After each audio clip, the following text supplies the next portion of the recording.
Hello बच्चों, आज की क्लास में हम पढ़ेंगे क्लास 7th का chapter number 4 heat. So let's get started. अगर आपको ये वीडियो अच्छा लगे तो please like and subscribe to my channel. So let's get started. अब यहाँ पे क्या होता है कि फाइबर्स जो होते हैं वो दो टाइप के होते हैं। एक होता है एनिमल फाइबर और एक होता है प्लांट फाइबर। ठीक है, जो हमारे वुलन क्लोथ्स होते हैं वो एनिमल फाइबर से मिलते हैं। ये वुलन फाइबर्स हमें एनिमल फाइबर से मिलते हैं। ये एनिमल फाइबर्स जो है वो डार्क कलर्ड के होते हैं और ये जो वुलन क्लोथ्स होते हैं हम विंटर सीजन में पहनते हैं to protect from the cold. अब जो प्लांट फाइबर्स होते हैं ये लाइट कलर्ड के होते हैं और इससे क्या होता है, इससे हमें कॉटन के क्लोथ्स मिलते हैं। ठीक है, कॉटन के क्लोथ्स हमें प्लांट फाइबर से मिलते हैं जिनको कि हम समर्स में पहनते हैं so that we can feel cool. Now we can find if an object is hot और cold by the sense of touch. ठीक है, हमें किसी भी ऑब्जेक्ट को by the sense of touch करने से हमें पता चलता है कि वो हॉट है या फिर कोल्ड है। A reliable measure of the hotness of the object is its temperature। ठीक है, जो हॉटनेस के बारे में हमें बताए किस चीज़ का कितना हॉटनेस है, उसका जो मेजरमेंट होता है हॉटनेस का, उसको हम बोलते हैं temperature. Temperature is measured by device called the thermometer. Temperature को हम कैसे मेजर करते हैं? थर्मोमीटर से करते हैं। नाउ अब यहाँ पे बहुत सारे टाइप के थर्मोमीटर्स होते हैं, तो जो हम टेम्परेचर को मेजर करते हैं तो सबसे पहले उसमें से होता है क्लिनिकल थर्मोमीटर। ठीक है, टेम्परेचर को मेजरमेंट करने के लिए बहुत सारे थर्मोमीटर्स होते हैं, उसमें से सबसे फर्स्ट है clinical thermometer. The thermometer that measures the body temperature. Clinical thermometer क्या होता है? जिससे कि हम हमारी बॉडी का टेम्परेचर को नोट डाउन करते हैं। अब ये किसका बना हुआ होता है? ग्लास ट्यूब का बना हुआ होता है जिसके की यूनिफॉर्म थिकनेस होती है। The glass tube contains a bulb at one end which is filled with the mercury. ठीक है, आपने अपने घर में देखा होगा वाइट कलर का ये ग्लास का बना हुआ होता है ये, और इसको हम लोग माउथ पे रखते हैं और टंग के नीचे रखते हैं और इससे फिर हमें हमारी बॉडी का टेम्परेचर पता होता है। तो आपने देखा होगा कि ये जो ग्लास ट्यूब होता है उसमें जो बल्ब उस ग्लास ट्यूब का बना हुआ होता है उसके एंड में क्या होता है? बल्ब बना हुआ होता है जिसके अंदर मर्क्यूरी फिल्ड होता है। The mercury level in the thermometer rises up in the thread like portion that indicates the temperature. ठीक है, अब जैसे ही आप क्या करोगे, इस थर्मोमीटर को अपने टंग के नीचे रखोगे तो आपके टेम्परेचर के अकॉर्डिंग जो मर्क्यूरी लेवल होता है वो थर्मोमीटर के में ऊपर की तरफ राइज होता रहता है। Now the mercury level can be measured by reading the scale given on the thermometer। अब इस थर्मोमीटर पे क्या होती है? स्केल दी हुई होती है। ठीक है, आपकी बुक में इसका पूरा डायग्राम लगा हुआ है यहाँ। तो क्या होता है कि उसमें स्केल बनी हुई होती है। अब उस स्केल पे वो मर्क्यूरी का लेवल कहाँ तक पहुँचा है, ठीक है, उसके बेसिस पे हम हमारे टेम्परेचर को रीड करेंगे, बॉडी के टेम्परेचर को। Clinical thermometer reads the temperature from 35 degree Celsius to 42 degree Celsius. ठीक है, नॉर्मली जो हमारा ह्यूमन का टेम्परेचर होता है वो बिटवीन 35 टू 42 डिग्री सेल्सियस होता है, तो उसी बॉडी टेम्परेचर को ये रीड करता है। और हमारा जो नॉर्मल, ठीक है, नॉर्मल विदाउट फीवर जो नॉर्मल बॉडी टेम्परेचर है वो 37 डिग्री सेल्सियस का होता है। Now how to read a clinical thermometer. ठीक है, रीडिंग अ थर्मोमीटर। सबसे पहले wash the thermometer with an antiseptic solution. जो भी आपका क्लिनिकल थर्मोमीटर है उसको आप एंटीसेप्टिक सॉल्यूशन से वॉश कर लो। Give a few jerks to thermometer to bring down the mercury level. अब क्या होता है कि 35 डिग्री सेल्सियस से बिलो मर्क्यूरी लेवल को एडजस्ट करना पड़ता है। ठीक है, तो उसको हम क्या करेंगे? फ्यू जर्क देंगे। ऐसे आप ऐसे जो जैसे कि मान लो आपका क्लिनिकल थर्मोमीटर, तो आपको इसको ऐसे ऐसे ऐसे जर्क देना पड़ेगा जिससे कि मर्क्यूरी लेवल है वो 35 डिग्री सेल्सियस से नीचे आ सके। उसके बाद में आपको उसको टंग के नीचे रखना होता है 1 मिनट के लिए और फिर उसको बाहर निकाल के, अपने माउथ से बाहर निकाल के जो भी आपका टेम्परेचर है उसको आप चेक कर सकते हैं। ठीक है, नेक्स्ट हमारा आता है आफ्टर क्लिनिकल थर्मोमीटर। नेक्स्ट हमारा थर्मोमीटर होता है laboratory thermometer. It is use to find out the temperature of the water. ठीक है, अब ये क्या होता है कि वाटर का या किसी और चीज़ का टेम्परेचर आपका अगर आपको पता करना है तो इसके लिए हम लैब वाला थर्मोमीटर यूज़ करेंगे, क्लिनिकल वाला नहीं करेंगे। ये जो इसका जो टेम्परेचर रेंज होता है ये -10 डिग्री सेल्सियस से 110 डिग्री सेल्सियस तक मेजर करता है। That is very important. So आप इसको आप रीड कर लेना, ठीक है, मतलब याद कर लेना कि ये -10 डिग्री सेल्सियस से 110 डिग्री सेल्सियस के बीच में इसकी रीडिंग होती है। अब इसमें कुछ प्रिकॉशन रखने पड़ते हैं लैबोरेटरी थर्मामीटर में। क्या रखने पड़ते हैं कि always hold it in a straight upright position without tilting it. हमें इसको जो आप मान लो आपने कोई बकेट में वाटर फिल करके रखा है, अगर आप में इसको वाटर को मेजरमेंट करना है इसका टेम्परेचर, तो आपको हमेशा जो थर्मामीटर है, लैबोरेटरी थर्मामीटर है, इसको अपराइट रखना पड़ेगा, मतलब इसको बिल्कुल ऐसा रखना है, ठीक है। इसको ऐसा या ऐसा टिल्टेड नहीं रखना है, इसको बिल्कुल स्ट्रेट रखना पड़ेगा। फिर उसके बाद में the bulb of the thermometer should not touch the surface of the container of the substance. अब जो बकेट में आपने वाटर फिल किया हुआ है उसमें आपको इसको इस तरीके से पकड़ना पड़ेगा लेबोरेटरी थर्मामीटर को कि जिससे उसका जो बेस है, जो बल्ब है थर्मामीटर का, वो सरफेस पे टच ना हो, बकेट की सरफेस पे टच नहीं होना चाहिए।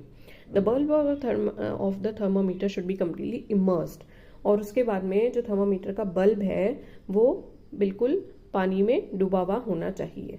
So these are some of the precaution जिसको आपको ध्यान में रखना होगा फॉर टेकिंग द टेम्परेचर, ठीक है। अब है इसके बाद में जो थर्ड थर्मामीटर आता है वो डिजिटल थर्मामीटर होता है, जो कि मोस्टली आजकल हमारे घरों में होता है। It is difficult to handle the mercury filled thermometer. अब क्या होता है कि पहले के जो ज़माने में जो मर्करी वाला थर्मामीटर होता था, क्लिनिकल थर्मामीटर, उसमें मर्करी फिल्ड होता था। अब बाय चांस वो एक तो ग्लास का भी बना हुआ होता था, तो बाय चांस अगर वो ग्लास वाला थर्मामीटर टूट गया और उसमें से मर्करी बाहर आ गया, तो मर्करी इज़ वेरी पॉइजनस, ठीक है, तो उसको फिर हम डिस्कार्ड करने में बहुत दिक्कत होती है। तो इसलिए उसकी जगह पे आजकल डिजिटल थर्मामीटर यूज़ किया जाता है, because are available that does not contain the mercury. इसमें मर्करी नहीं होता है, ठीक है, ये डायरेक्टली डिस्प्ले कर लेता है। इसको आपको आर्म पिट के नीचे रखना होता है, आर्म पिट में रखना पड़ता है और 1 मिनट के लिए, और उसके बाद में directly displays the correct temperature on a display screen. इसकी डिस्प्ले स्क्रीन होती है उसमें डायरेक्टली इसका टेम्परेचर जो है वो आ जाता है, ठीक है। अब नेक्स्ट हमारा जो टॉपिक है वो है ट्रांसफ़र ऑफ हीट। तो जो ट्रांसफ़र ऑफ हीट होता है वो 3 तरीके का होता है। There are 3 types of transfer of heat. First is the conduction, second होता है कन्वेक्शन, और थर्ड होता है रेडिएशन। तो first we will study about the conduction. Now what is conduction? The process by which the heat is transferred from the hotter end to the colder end, ठीक है। Mostly यही होता है कि हीट जो है वो हॉटर एंड से कोल्डर एंड की तरफ ही क्या होती है, ट्रांसफ़र होती है। और यही जो उसका पाथ होता है हीट का कि हॉटर से कोल्डर की तरफ जाए, उसी को हम बोलते हैं कंडक्शन, ठीक है। The process by which heat is transferred from the hotter end to the colder end of an object is known as conduction.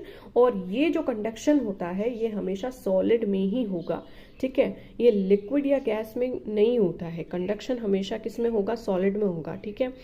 अब यहाँ पे क्या होता है कि 2 चीज़ है, एक तो है कंडक्टर्स और एक होते हैं इंसुलेटर्स। कंडक्टर्स क्या होते हैं? जो कि हीट को अलाउ करते हैं अपने अंदर से पास होने के लिए, उसको हम बोलते हैं कंडक्टर्स। तो objects that can allow the heat to flow through them, ठीक है, इसके अंदर से क्या होती है, हीट जो है वो फ्लो हो जाती है, जैसे इसको हम बोलते हैं conductors. For example metals like copper, aluminium, iron, gold. जो आपके वायर्स होते हैं वो किसके बने हुए होते हैं? कॉपर के बने हुए होते हैं, आयरन के बने हुए होते हैं, ठीक है। ये क्या करते हैं कि इसके अंदर से इलेक्ट्रिसिटी पास होती है, ये अपने आप से इलेक्ट्रिसिटी पास होती है, हीट पास हो सकती है।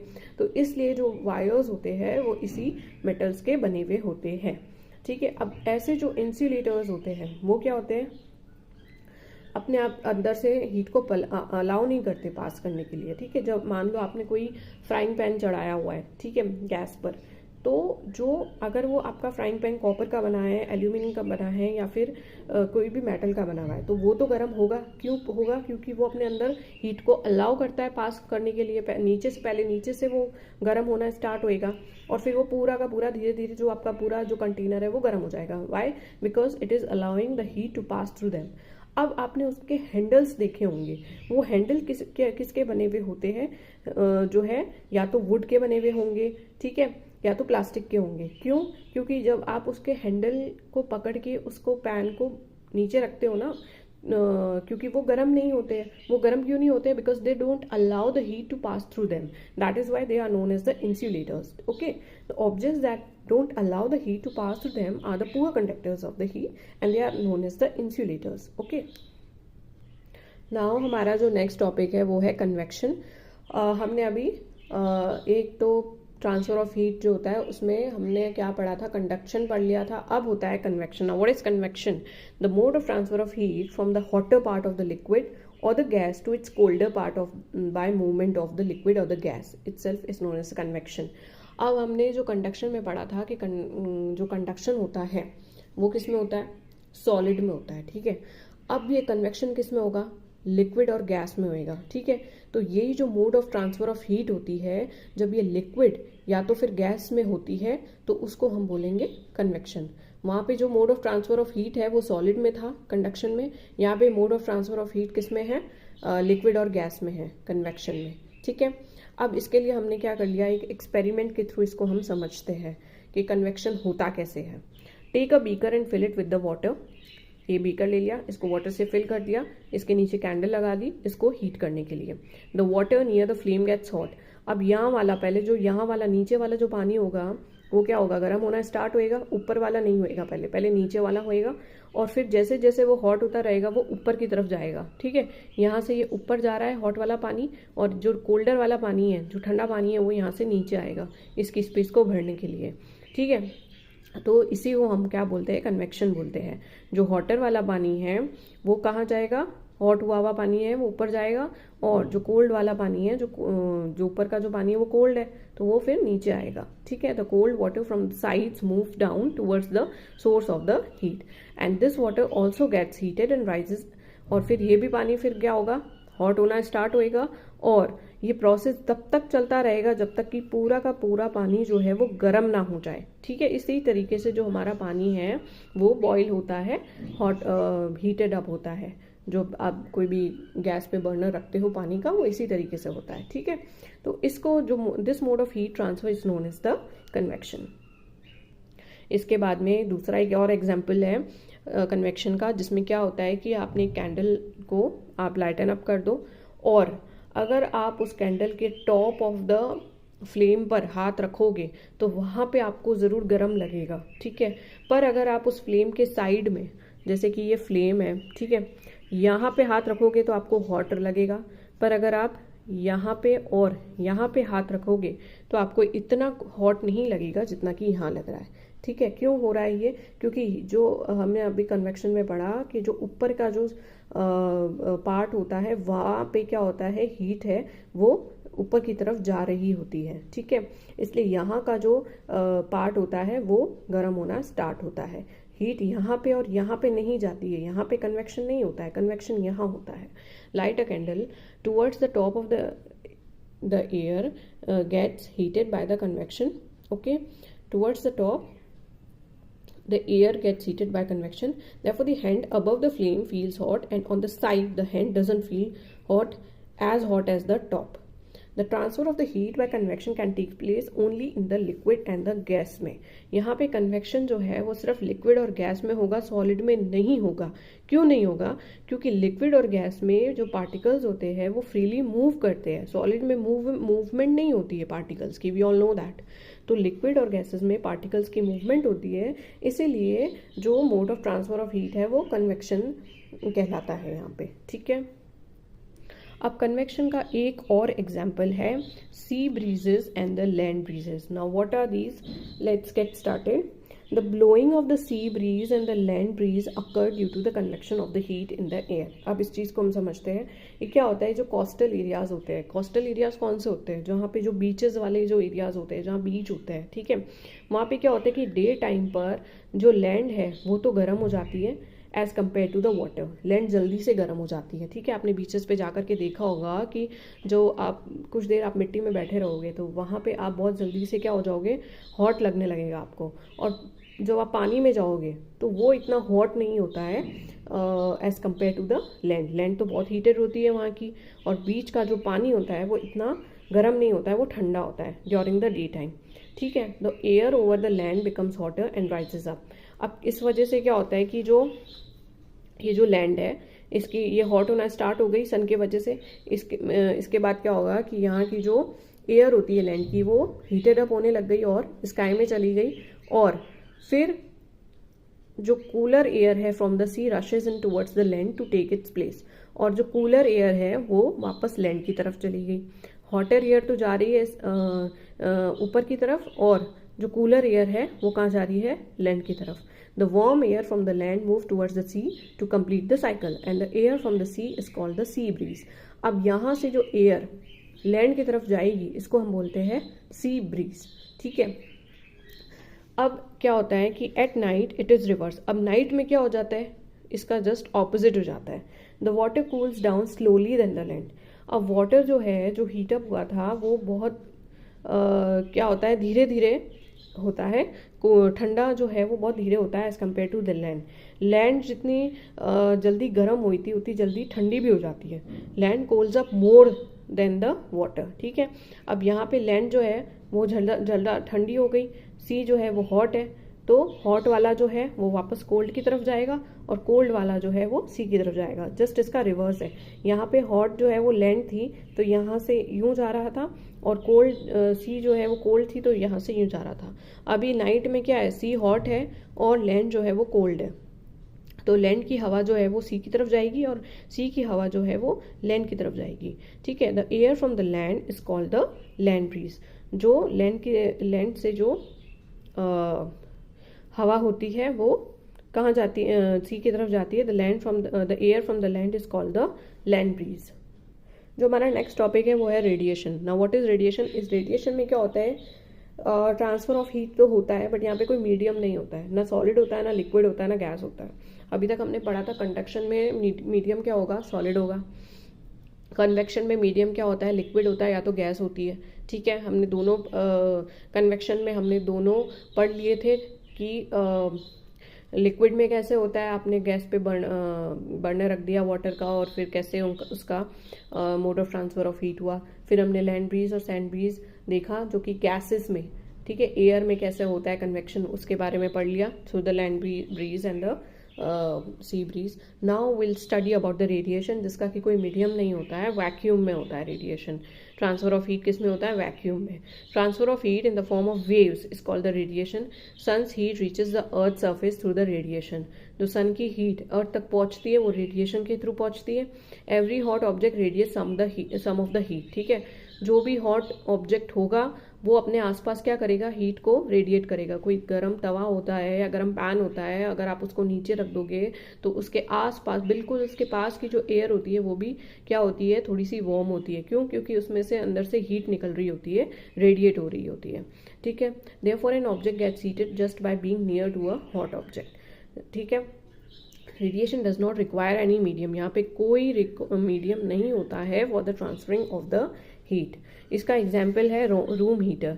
रूम हीटर के पास में आप बैठ जाओ, हीटर को चला लो, उसके पास बैठ जाओ, तो उससे क्या होती है, हीटर में से हीट रेडिएट होती है, जिसके वजह से हमको वार्म फील होता है, ठीक है। Hot utensils on keeping away from the flame cools hot as it radiates the heat to the surrounding, ठीक है। यहाँ पे क्या होता है कि जो पैन को आपने नीचे रख देते हो, थोड़ी देर में क्या हो जाता है कि वो ठंडा हो गया होता है। क्यों? क्योंकि इसकी सारी हीट जो है वो सराउंडिंग में रेडिएट हो गई होती है। When the heat falls on the some object, अब जब हीट जैसे ही कुछ ऑब्जेक्ट पे पड़ती है तो कुछ हीट ट्रांसमिट होती है, कुछ हीट एब्जॉर्ब्ड हो जाती है और कुछ हीट रिफ्लेक्ट हो जाती है, सॉरी। तो जो एब्जॉर्ब्ड होती है उसका एग्जाम्पल है the temperature of the object increases due to the absorption, ठीक है।